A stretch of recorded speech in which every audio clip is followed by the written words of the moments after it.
Good evening, everyone.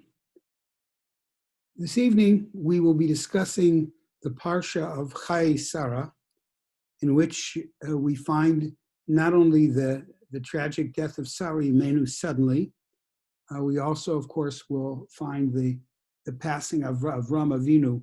And with the conclusion of this Parsha, we will have recorded the end of Abraham's life, although certainly not the end of his legacy.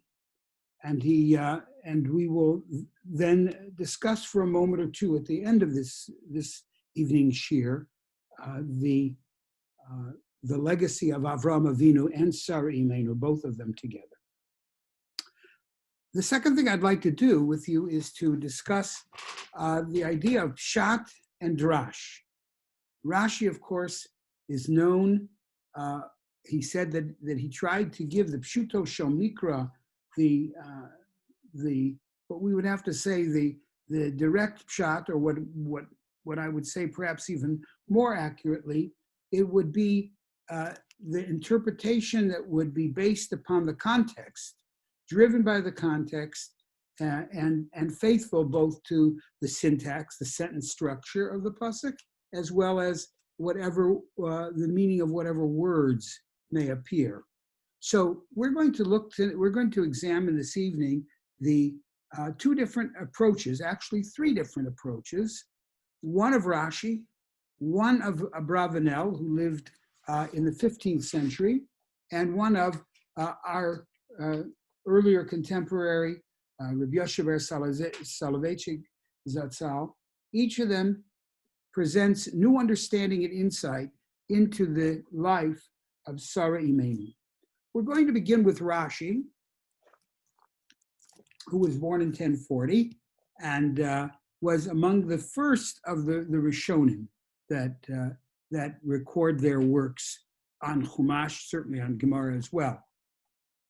He notes the first pasuk of the Parsha says as follows: "Vayihyu Chayei Sarah," and it was the life of Sarah me'ah shana, 100 years. The Esrim Shana, and 20 years, the Sheva Shanim, and 7 years, Shnei Chayei Sarah, the years of the life of Sarah. Now, Rashi takes note, of course, of this unusual form of recording numbers. And he actually uses a long dibur matchil where he says, Vayiyu Chayei Sarah me'ah shana ve'esrim shana v'sheva shanim. The Dibur HaMatchil usually gives us the real clue to the reason that Rashi or any other Rishon is commenting on this pasuk. Rashi writes as follows: Lakach nichtav shana b'chol klal uklal.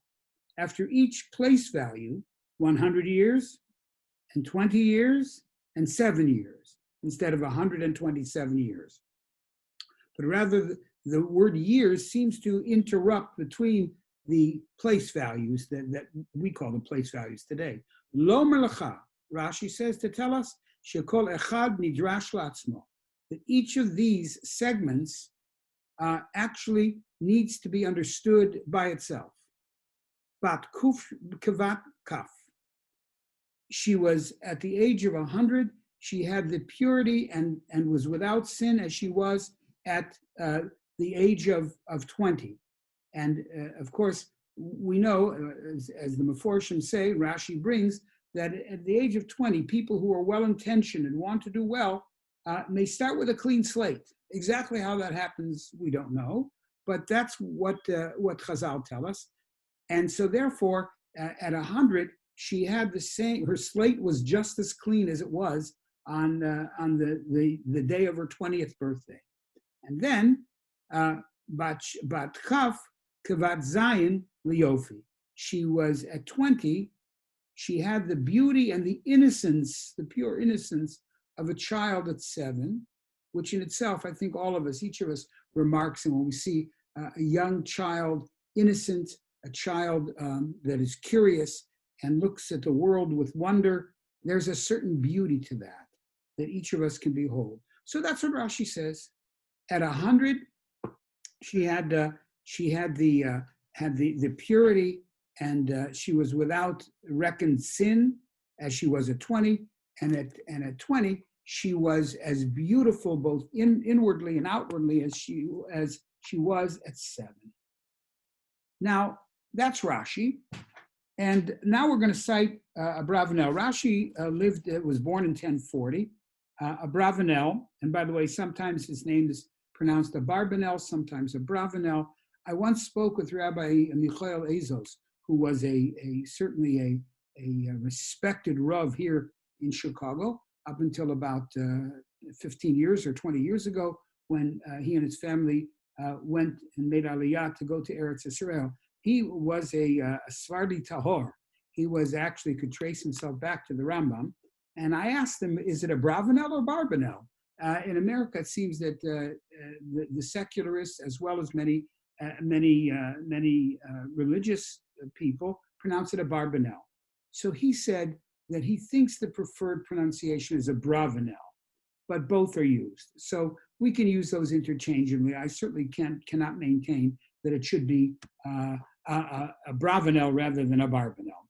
But anyway, the way a Bravanel wrote was to set down a series of questions, anywhere from maybe 5 questions to 20 or 25 questions on a given segment. Oftentimes it was according to the Prakim, in this case, chapter 23. And here he lists 10 questions that he has on this particular parak. We're only going to deal with actually 1 and 1.5. He says as follows. First, he quotes Rashi, and we of course have learned Rashi, and he says that it seems that this is strange that he's saying what he's saying, and then he adds at the very end, Umasha heshiv alav Rashi derech drashu. The fact that Rashi comments as he does regarding the extra inclusion of the word shana, that he says is drash. Now again, drash is like, I often say, is like the import-export industry. Drash either imports an idea from outside of the pasuk, or it exports us outside, either in time or place, to another time, to another place. That's what drash often does. Not always, but often. So here, it appears that, according to Abravanel, Rashi's importing an idea of Sari Imena's purity, and the fact that it mentions Shana, Shana, Shana each time at each segment of the numerical equivalent of her age. He says that refers to actually her character at a certain period of time. Now, Abravanel, though, disagrees. Abravanel says, no, I think that's drash. That doesn't make it bad. By no means does it make it bad, but Abravanel sought to try to give an interpretation of pshat. And as we said, pshat is usually driven by the context. What's the context? And then other things could be added, but the main thing is that we want to go according to the context. So he says, Shehayu l'Sara me'ah shana bebacharuta. She had a 100-year youthful period. 100 years youthful period. First of all, we see that she was very attractive, even when she was well beyond what we would now consider the most physically attractive years. She was attractive both to Paro, and she was attractive as well to Avimelech. And then, of course, in last week's Parsha, we learned of the fact that she was given to conceive and to bear a child, Yitzchak, when she was 90. So, and then 10 years, says Abravanel, was in the raising of Yitzchak, so to speak, to nurse him, and then, of course, to get him into becoming somewhat of a self-sufficient person who could, at age 10, begin to live in a more or less independent life. So he says, the first 100 years of Bacharuta, that would be her youthfulness. Then he says the next 10 years, from 100 to 110, he said she spent raising, from 100 to 120. So that would be, she was beginning to lose the vitality that she had and in her youth, no matter how protracted that youth was. And then the last 7 years, he says it was yeshisha. It was her old age, the frailty of old age, which meant a serious curtailment in her physical ability to do things. So Abravanel believes that this is closer to the intended work of the pasuk itself. And so therefore it would be that's closer to Pshat, talking about these are the stages of a person's life. They go through the youthful stage in which they are very physically productive. Many people are intellectually productive to the very last day of their life, but physically productive. Then, of course, after that, after the conclusion of that, 100 years and then 20 years would be that would take her well into Yitzchak's lifetime, but she was getting older and probably dependent upon other people to assist her in certain tasks that she could do very well on her own when she was younger. And then finally, the last 7 years were those of steep decline. So that's how Abravanel looks at the pasuk. And the word shana is to show with a certain degree of definitiveness, the stages of her life, okay, and which were different than for most of us. Now, Rav Yosef Dov Soloveitchik, Zechat Tzaddik Livracha, of course, Rashi and Abravanel, we say about them, of course, Zichronam Livracha, the people who are alive, and many of us who saw in our lifetime, somehow we add Zatzal, even though we don't necessarily do that with the Ramban or the Rambam, etc. Rabbi Soloveitchik gives more of a homiletic interpretation of this pasuk itself. I also want to point out that there are two ways that people can derive their interpretations. One way is what we call exegesis. Ex is to extract. The idea is extracted from the pasuk itself. Rashi was known as an exegete. He saw what was in the pasuk. He maybe used midrashim, of course, a lot, did, but nevertheless, he saw what was in the pasuk and extracted the idea from it. Homiletical interpretation actually has the reverse process. We start with an idea, and then with the idea, we impose that idea upon the psukim and use them as support for the idea that we have. So Rabbi Soloveitchik writes as follows. Sarah was always a 100-year-old adult, a 20-year-old woman, and a 7-year-old child. She was all of those at the same time. In the realm of chemical processes, there is no way to retain biological youth in a middle-aged person, nor can the pattern of a middle-aged person be preserved in old age. In the realm of the unfolding spirit, however, not the biological process, but the unfolding spirit, it is possible to see youth and ripe old age, or even childhood and youth, as simultaneous experiences. So you can see none of this is found within the pasuk itself, but nevertheless, it does not resort to something which is outside of the realm of the rational. And so Rabbi Yosheber talks about the rational, the biological growth or stages of a person, as opposed to the spiritual ones. And then Rabbi Yosheber speaks about the fact that Sarah Imenu had within her the ability to experience and maintain all of the advantages of each stage of life simultaneously. Even at old age, she had the vigor of youth. And even when she was young, she seemed to have the vision and the wisdom of old age. So Rabbi Yosheber says, youth represents idealism. The young are committed unconditionally, perhaps arrogantly, defying the world. Abraham, like Sarah, was a youth all his life. He defied the society of which he was a part. He shattered the idols as an act of holy arrogance. He dared to be an iconoclast in a pagan society that worshipped icons. So the ability to experience childhood, youth, and old age concurrently, says Rabbi Yoshe, is a sign of the covenantal community.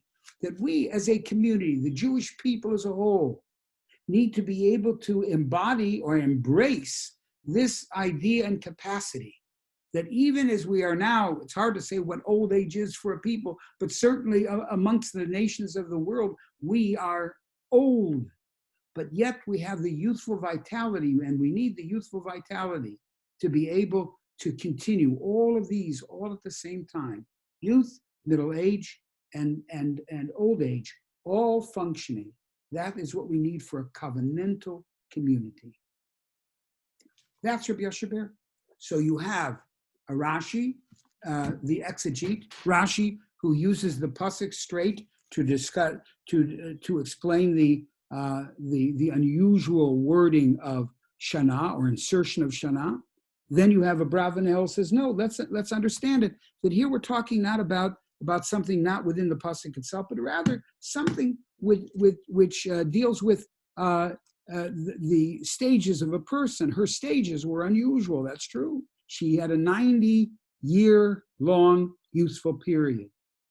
And finally, you have Rabbi Yoshe who uses his tremendous homiletical insights and skills to teach us a lesson not only about Sari Imenu, but to extract, indeed, from Sari Imenu what we as individuals need to be able to do to try to always seek to be to have a youthful outlook on life, to be able to see things with a certain zeal, a desire to change what needs to be changed, but yet also with the wisdom of experience that those who are elderly have gone through, so that tempers the enthusiasm. Okay, that's where we have gotten until here. Now, I have a story for you. I will always remember the story and associate it with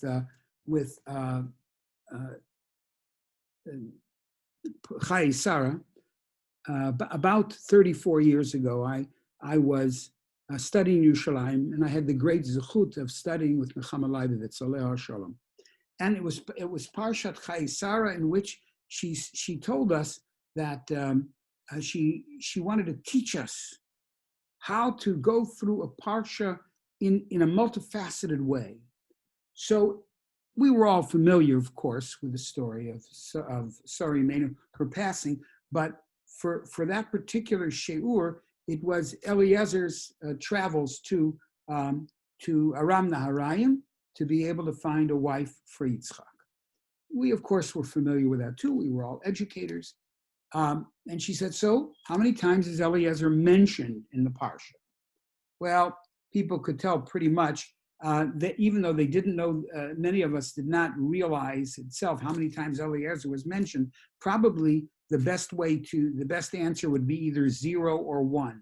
And she said, if you looked at the Parsha carefully, you would see he is called exclusively Ha'eved, Ha'eved, Ha'eved.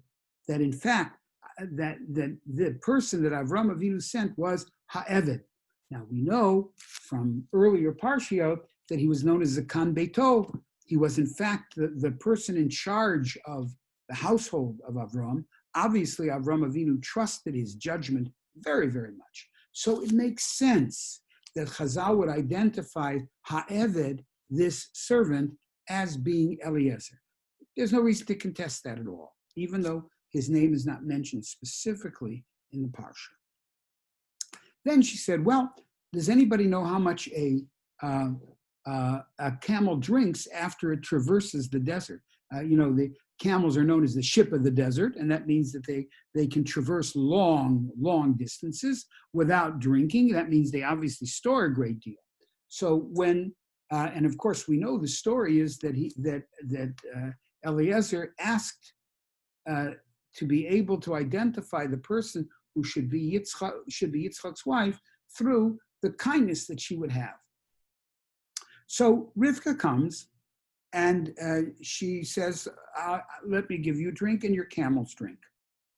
And so she does. And Eliezer, of course, realizes this is the person who was sent to become the wife of Avram Avinu's son, of Yitzchak. Now, then Nechama asked us, she said, well, so how much does a camel drink after it traverses a long desert trip? And of course, it's important to know that, because then we'll know how many times Rivka had to go to the well to determine to take care of those camels. So Nechama said to us, she said, I went to the head of the Department of Zoology at Hebrew University. Nowadays, you just Google. But in those days, she had to go from one school to another school. And she said, how much did he drink? And he said, they can drink as much as 30 liters of water. 30 liters of water. And how many camels were there? There were 10. So Nechama, in her inimitable way, said, Teta'er la'atzmechem, 300 bakpukim shel 2 liter. Right? Consider a room with 300, with 300 2-liter bottles. Okay, it was 60 liters actually. So picture that, 300 2-liter bottles, 60 liters. So that's number one. Then she said, and how much can she draw with each trip to the well? So then she went to the Department of Archaeology, and they informed her that the average flask at that time, many of them were just leather, would hold 1.5 liters. So she went hundreds of times to a well of a person that she never met, and for all she knew, would never see again. Okay, and then Nechama said, and what was Eliezer doing the whole time?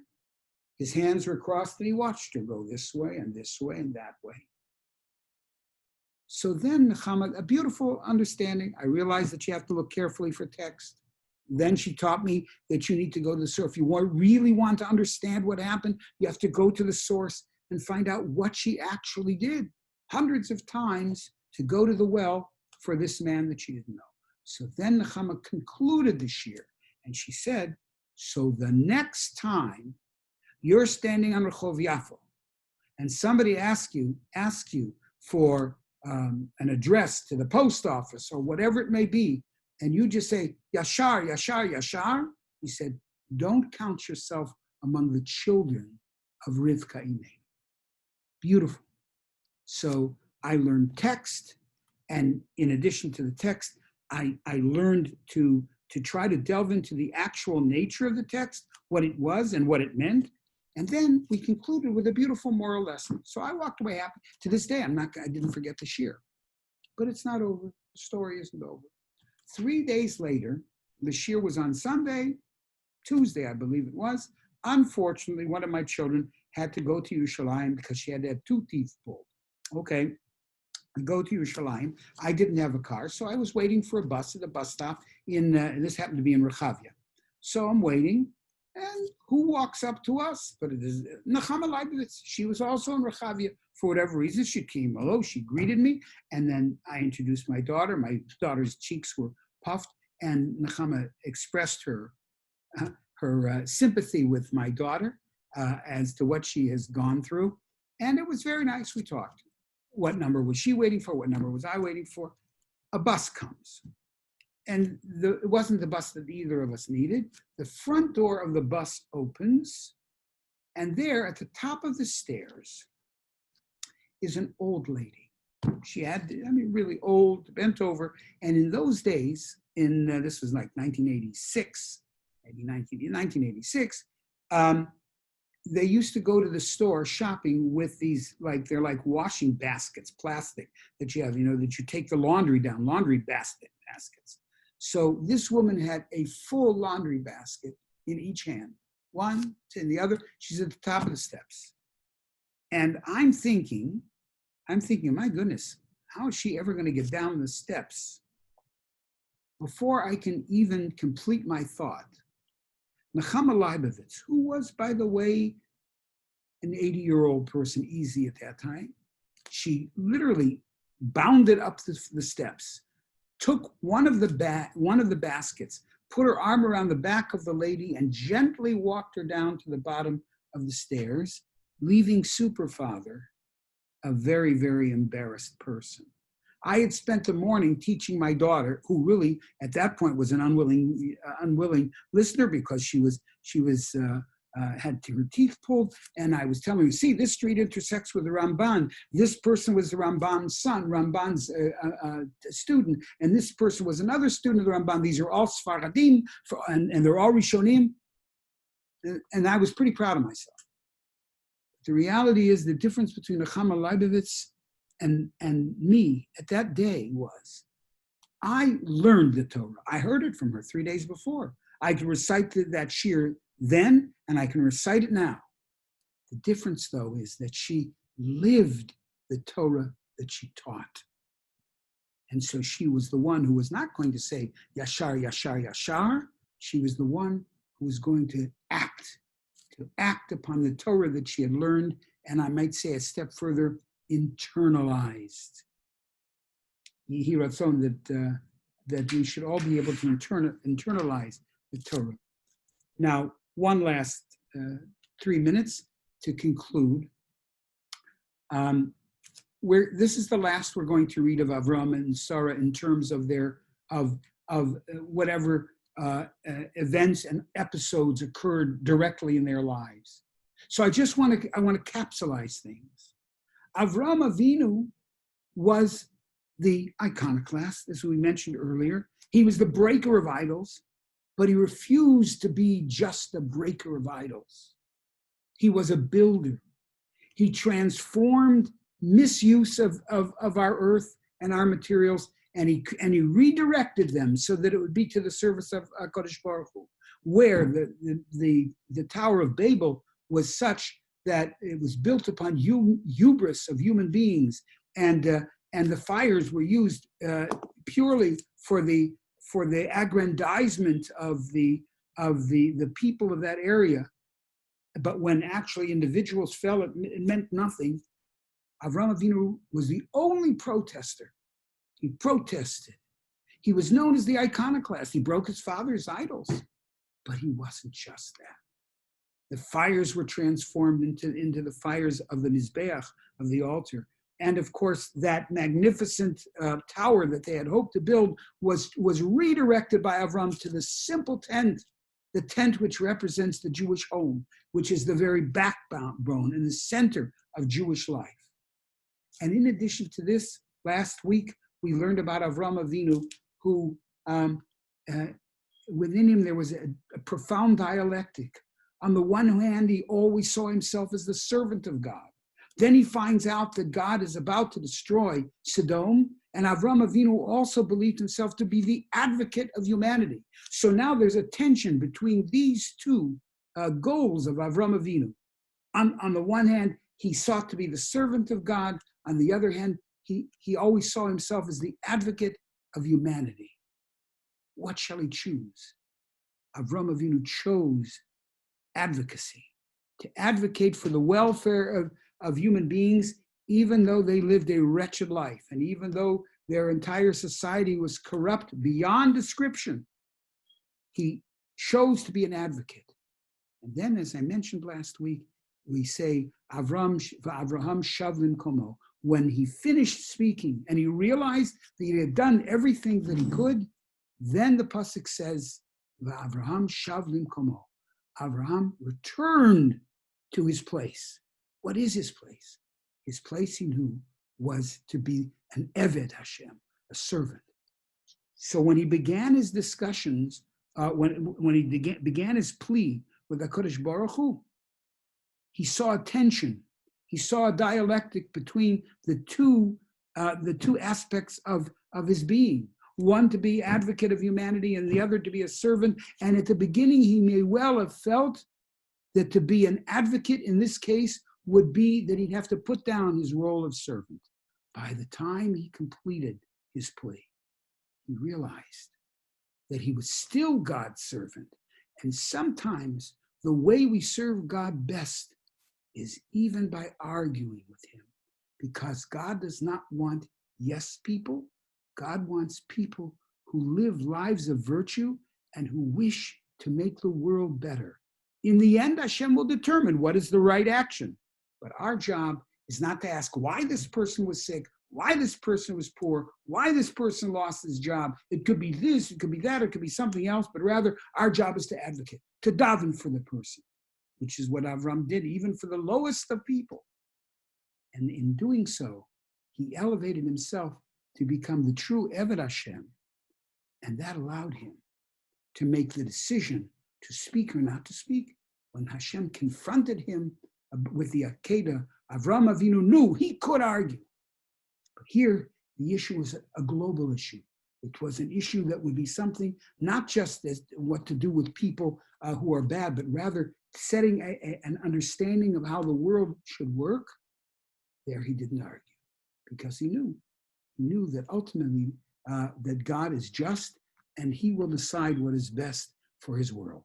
So good evening, everybody. I wish everyone well, and hopefully we'll see you next week. Parashat Toldot.